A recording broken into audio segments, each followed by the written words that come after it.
Hello and welcome to Directorate of School Education Jammu's Home Classes, a digital initiative by Bardi Directorate of School Education Jammu, Madam Anuradha Gupta ji. Good morning students, I Hoshyar Singh teacher, Government High School Sondla, Zone Wave, District Udhampur. Dear students, आज हम इस video में class 9th की political science का 4th chapter जो है electoral politics इसको पढ़ने वाले हैं। ये बहुत ज़रूरी चैप्टर है।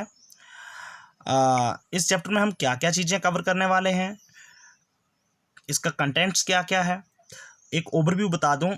Election, why elections, what makes election democratic, is it good to be a political competition, what is our system of election and what makes election democratic in India, conclusion. इस video में आज हम इसके कुछ topics जो हैं वो discuss करेंगे, बाकी बचे हुए टॉपिक्स जो हैं वो नेक्स्ट वीडियो में पढ़ेंगे। तो आज हम इस वीडियो में जो पढ़ने वाले हैं वो हैं ये वाले topics: election, why election, what makes election democratic and is it good to be a political competition. और नेक्स्ट वीडियो में हम डिस्कस करेंगे what is our system of election, what makes election democratic in India और conclusion इसका। Let's start with a case study of Haryana State, story of Haryana State Assembly election। Haryana state assembly election की एक story से हम आगे बढ़ते हैं। ये इतना ज़रूरी नहीं है, लेकिन एक इस कंसेप्ट को, इलेक्शन के इस कंसेप्ट को क्लियर करने के लिए ये केस स्टडी जो है, जो हमारी बुक में दी हुई है, उसके ऊपर हम रोशनी डालेंगे थोड़ी सी कि हरियाणा स्टेट असेंबली इलेक्शन जो 1987 में हुए थे, हम सिर्फ उसके बारे में पढ़ने वाले हैं। उस समय 1987 में हरियाणा में कांग्रेस की सरकार थी। Indian national Congress party was ruling party और चौधरी देवीलाल जो थे वो चेयरपर्सन थे हरियाणा संघर्ष समिति के। वो मेन अपोजिशन लीडर थे कांग्रेस के जब इलेक्शन आई। उन्होंने एक अपनी पार्टी बनाई थी, पॉलिटिकल पार्टी, जिसका नाम था लोकदल। और लोगों के साथ उन्होंने क्या प्रॉमिस किया था कि अगर मेरी सरकार आती है, अगर हम जीतते हैं, तो सबसे पहले हम किसानों के लोन जो हैं, कर्जे जो हैं, वो माफ़ करेंगे। इसी मुद्दे को लेकर उन्होंने इलेक्शन कंटेस्ट किया 1987 में। और जब इलेक्शन हुए, उसके जब रिजल्ट्स आए, तो अकेले लोकदल पार्टी ने 60 सीट्स जो हैं वो जीती थी। और अलग लोकदल और इसके जो अलायंस पार्टी थी, अलायंस में जो आए थे, उन सब को मिलाकर 67 सीट्स जो थी वो उन्होंने जीती थी। जब ऐसा हुआ, हरियाणा में टोटल 19 स्टेट असेंबली सीट्स थी, उसमें से 67 जो हैं वो लोकदल और इनके अलायंस पार्टी को मिली। तो जब देवीलाल जी को एक लीडर ऑफ द पार्टी जो है वो चुना गया, और जब शपथ ग्रहण हुआ तो चौधरी देवीलाल जी को हरियाणा का चीफ मिनिस्टर बनाया गया। और जैसे ही वो चीफ मिनिस्टर बने, तो उन्होंने हफ्ते के अंदर ही जो है वो सभी किसानों के लोन, कर्जे जो थे वो माफ़ कर दिए। तो इस तरह से ये एक क्लियर पिक्चर आपके सामने आ गई कि किस तरह से इलेक्शंस होते हैं, लोग क्या मुद्दे रखते हैं और किस तरह से वो गवर्नमेंट बनाते हैं।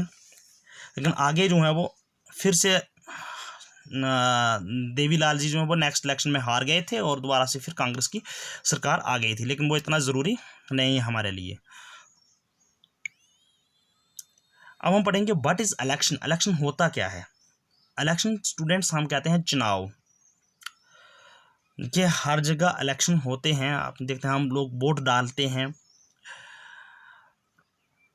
ये mechanism by which people choose there representatives at regular intervals and change the representatives if they wish to do so is called election.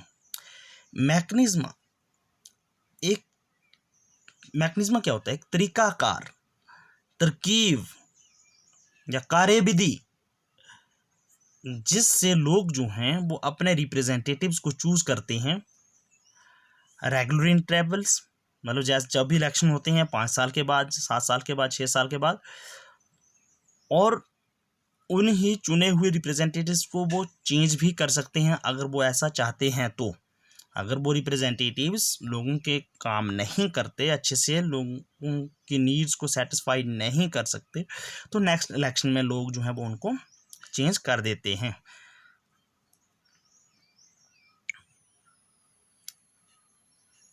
By elections, election take place regularly in any democracy. लोकतंत्र में जो है वो election लगातार होते ही रहते हैं। We know that there are more than 100 countries in the world in which elections take place to choose people's representatives. तो हम दुनिया में देखते हैं कि 100 से ज़्यादा देश ऐसे हैं जहां इलेक्शंस होते हैं लोगों के रिप्रेजेंटेटिव्स को, नुमाइंदे को चुनने के लिए। देखिए, पहले हम हिस्टोरिकल पॉइंट ऑफ व्यू से देखें तो डायरेक्ट इलेक्शन हुआ करता था। इलेक्शन की ज़रूरत उन देश में नहीं होती थी जहां पर पॉपुलेशन जो है वो बहुत कम होती थी और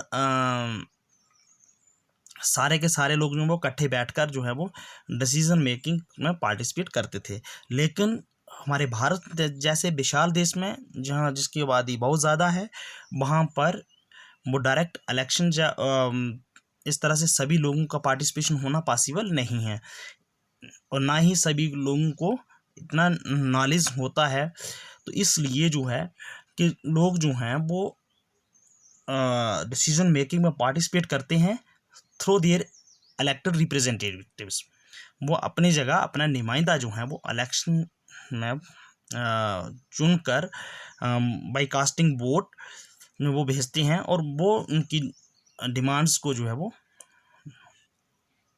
डिस्कस करते हैं और उनको फुलफिल करते हैं। तो why do we need election? हमें इलेक्शन की ज़रूरत होती क्यों है? India is a largest democracy. A rule of people is possible without any election if all the people can sit together every day and take all the decisions. तो जो rule of people जो है, लोक राज जो है, जो possible है बिना इलेक्शन के भी। कब?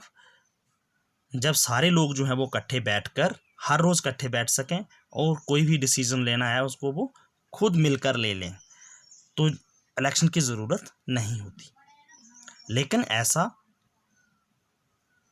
डेमोक्रेटिक कंट्री में जो आज की मॉडर्न डेमोक्रेसीज हैं, जब जिसकी पॉपुलेशन बहुत ज़्यादा है देश में, वहाँ पर ये चीज़ पॉसिबल नहीं है, इसलिए इलेक्शन करवाया जाता है। What we already know that it is not possible in any large community। किसी भी लार्ज कम्युनिटी में, जैसे हम इंडिया चाइना की बात करें, तो वहाँ पर ये ऐसा पॉसिबल नहीं है कि हमारे देश की जो है वो पॉपुलेशन बहुत ज़्यादा है, इसलिए सारे लोग इकट्ठे बैठकर रोज़ाना इकट्ठे बैठकर जो है वो कोई डिसीजन नहीं ले सकते। Nor it is possible for everyone to have the time and knowledge to take decision on all matters। और इसके साथ ना ही हर किसी के पास समय है और ना नॉलेज होता है सब हर मामले के ऊपर कोई भी फैसला लेने के लिए। Therefore in most democracies people rule through their representatives। तो इसलिए जो है वो लोग जो हैं क्या करते हैं कि रूल करते हैं थ्रू देयर रिप्रेजेंटेटिव्स, मतलब अपनी जगह अपना रिप्रेजेंटेटिव्स भेजते हैं। डेमोक्रेसी है क्या? डेमोक्रेसी तो होती है government of the people, by the people and for the people. लोक राज, जिसमें सब पावर जो है, रियल पावर जो है वो लोगों के हाथ में होती है, लेकिन सारे लोग जो हैं वो पार्लियामेंट में या असेंबली में पार्टिसिपेट नहीं कर सकते। डायरेक्टली, वो इनडायरेक्टली पार्टिसिपेट करते हैं बाई इलेक्टिंग देयर रिप्रेजेंटेटिव्स, और जब वो अपने नुमाइंदे को चुन लेते हैं, वो उनके नुमाइंदे या रिप्रेजेंटेटिव्स जो हैं वो उनकी डिमांड्स को जो हैं वो फुलफिल करवाते हैं। Next, in an election the voters make many choices. जब इलेक्शन होते हैं तो वोटर्स के पास जो बहुत सारी चॉइसेस जो हैं वो सामने आ जाती हैं। To choose representatives who can make laws for them, के रिप्रेजेंटेटिव्स को चूज करना जो उनके लिए कानून बनाएगा। They can choose representatives who will form government to take major decisions. अब वही रिप्रेजेंटेटिव्स जो हैं वो गवर्नमेंट बनाएंगे और फिर वो बड़े बड़े जो है फैसले जो हैं मेजर डिसीजन वो लेंगे। They can choose the party whose policies will guide the government in law making. अब पार्टीज को भी चूज कर सकते हैं लोग, क्या मैं कौन सी पार्टी, जो इलेक्शन आते हैं तो मुझे कौन सी पार्टी अच्छी है, कौन सी पार्टी की पॉलिसीज जो हैं वो अच्छी हैं। But makes election democratic, democratic किस तरह से, क्या चीज़ है कि इलेक्शन जो है वो एक डेमोक्रेटिक बन जाती है। कंडीशंस क्या हैं इसकी, conditions of a democratic elections. Everyone should be able to choose, this means that everyone should have one vote and every vote should have equal value। देखिए, वन वोट वन वैल्यू की बात आती है। अमीर गरीब चाहे किसी भी धर्म से है कोई आदमी, छोटा बड़ा, इलेक्शन में सबके वोट की वैल्यू जो है वो बराबर है। हर इंसान का ऐसा नहीं हो सकता कि कोई बड़ा ही करोड़पति है तो वो उसके वोट की वैल्यू जो है वो डबल होगी, नहीं। एक फकीर की वोट की वैल्यू भी उतनी ही है जितने के एक मिनिस्टर या राजा की के वोट की वैल्यू है। तो ये वन वोट वन वैल्यू जो है ये मेन कंडीशन है। इसमें हर इंसान को जो है वो एक चांस मिलता है कि वो अपने रिप्रेजेंटेटिव्स को चूज कर सके। There should be something to choose from, parties and candidates should be free to contest election and should offer some real choice to the voters। देखिए, पार्टी और कैंडिडेट्स जो होते हैं वो फ्री होते हैं इलेक्शन कंटेस्ट करने के लिए, फ्रीली इलेक्शन कंटेस्ट कर सकते हैं, लड़ सकते हैं। And should offer some real choices to the voters, और वोटर्स के लिए जो है वो अच्छी से अच्छी चॉइस जो है वो रखते हैं। जब कैंडिडेट इलेक्शन लड़ते हैं, 6, 7, 8, 10 कैंडिडेट जो इलेक्शन लड़ते हैं उसमें से जो सबसे अच्छा लोगों को लगे, लोग उसको जो है वो चूज़ कर सकते हैं, वोट कास्ट कर सकते हैं।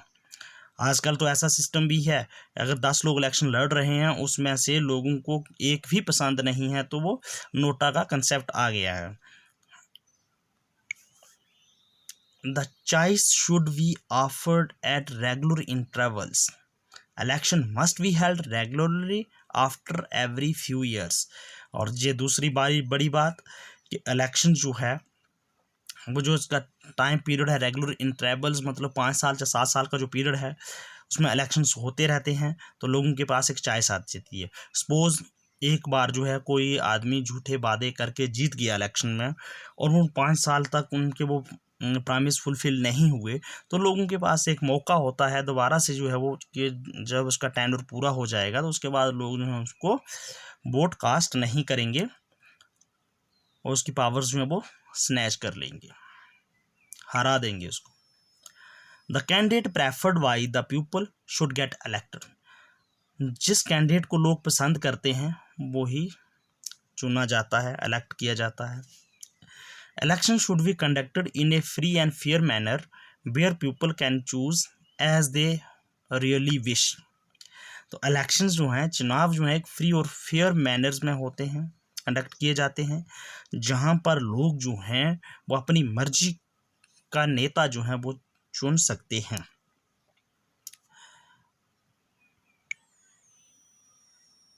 Is it good to have political competition. Next topic है कि क्या ये अच्छा है, राजनीतिक कंपटीशन जो है, पॉलिटिकल कंपटीशन होना क्या अच्छा होता है। Elections are thus all about political competitions. Elections होते ही पॉलिटिकल कंपटीशन के बारे में है। This competition takes various forms. अब बहुत सारी फॉर्म्स हैं इस कंपटीशन की, क्या क्या है। The most abuse form is the competition among political parties.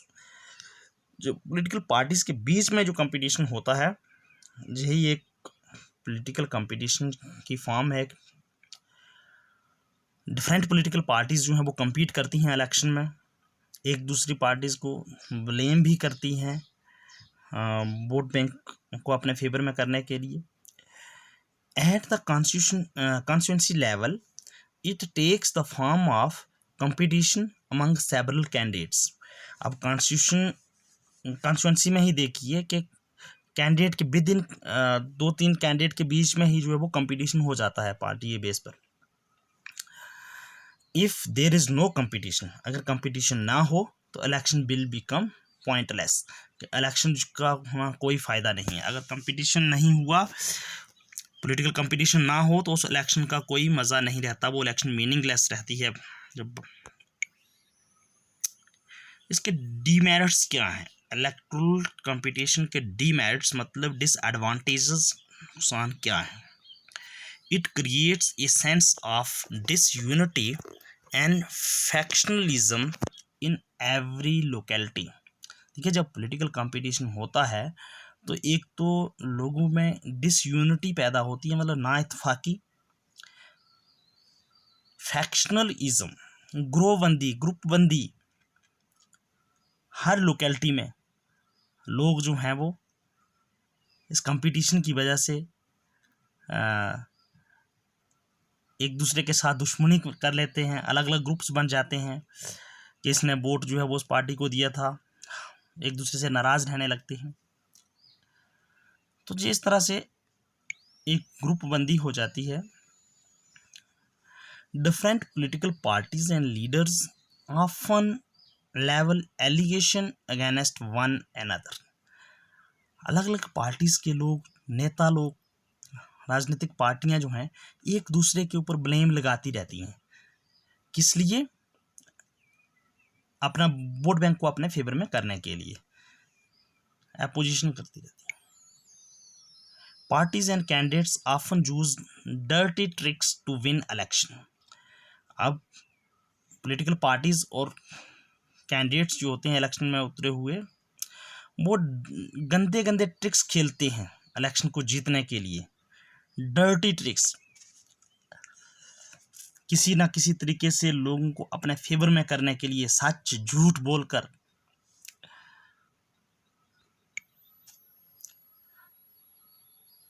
some good people who may wish to serve the country don't enter this arena।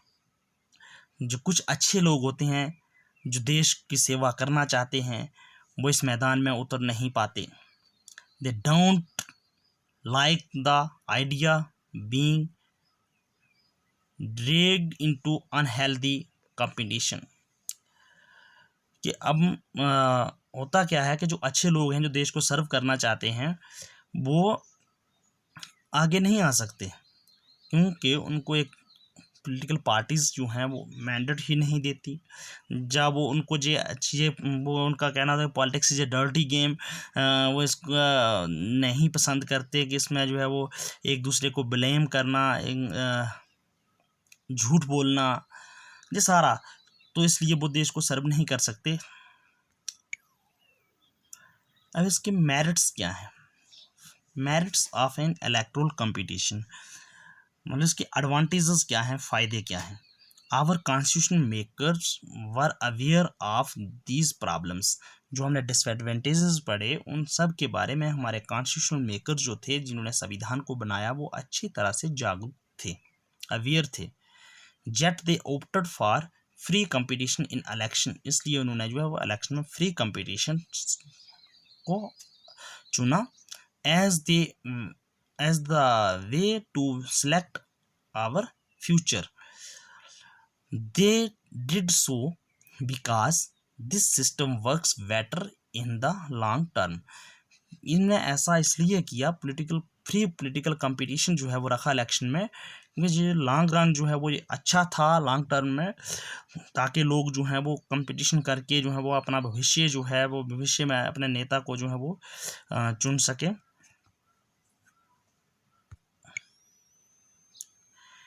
In a way, it tries to improve the knowledge character of political leader. और इस तरह से उस political leader जो है उसका चाल चलन, नॉलेज कितना है वो भी इम्प्रूव होगा, क्योंकि जब कंपटीशन होगा तो लोग देखेंगे कि कौन कितना नॉलेजेबल है, इसका कैरेक्टर कैसा है, उसको चूज करेंगे लोग. The other and realistic way is to set up a system where political leaders are rewarded for serving the people and punishment for not doing so. तो एक ऐसा सिस्टम जो है, कई बार क्या होता है कि पॉलिटिकल पार्टीज जो हैं वो नेता को इबाड करती हैं, इनाम देती हैं अच्छा काम करने के लिए, और गलत काम करने पर उनको जो है वो उसकी पनिशमेंट मिलती है. क्योंकि कई बार हम न्यूज़ में पढ़ते हैं कि बेस्ट एमएलए का अवार्ड मिला, बेस्ट मंत्री का अवार्ड मिलता है नेता को अच्छे काम करने पे. So if a political party is motivated only by desire to be in power, even then it will be forced to serve the people. तो अगर पॉलिटिकल पार्टीज जो हैं सिर्फ पावर में आने की डिज़ायर रख कर ही उनको इस तरह से मोटिवेट किया जाए कि सिर्फ पावर ही जो है वो उसको कैप्चर करना है, even then it will be force to serve the people, तो तब जब उनकी एक मजबूरी बन जाती है कि लोगों की सेवा करें. पॉलिटिकल कंपटीशन में cause divisions and some ugliness, but it finally helps to force political parties and leaders to serve the people. No doubt कि political competition जो है इससे division होती है समाज में, and some ugliness मतलब कोई बहुत बुरा भला पार्टीज जो हैं वो एक दूसरे को बोलती हैं, लेकिन आखिर जो कंपटीशन जो है ये पॉलिटिकल पार्टीज और लीडर्स को जो है फोर्स करता है कि आप लोगों की सेवा करें. अगर नहीं तो लोग आने वाली नेक्स्ट इलेक्शन में जो है वो उस कैंडिडेट को, जो उस पार्टी को हरा देंगे. इसलिए जो पॉलिटिकल कंपटीशन का होना ज़रूरी है. इस कंपटीशन की वजह से, जिस पॉलिटिकल कंपटीशन जो है जब इसकी वजह से पॉलिटिकल पार्टीज और पॉलिटिकल लीडर्स के ऊपर एक चेक बना रहता है, वो लोगों की सेवा करें. Thank you. बस आज के लिए इतना ही काफ़ी है. नेक्स्ट लेक्चर में हम पढ़ेंगे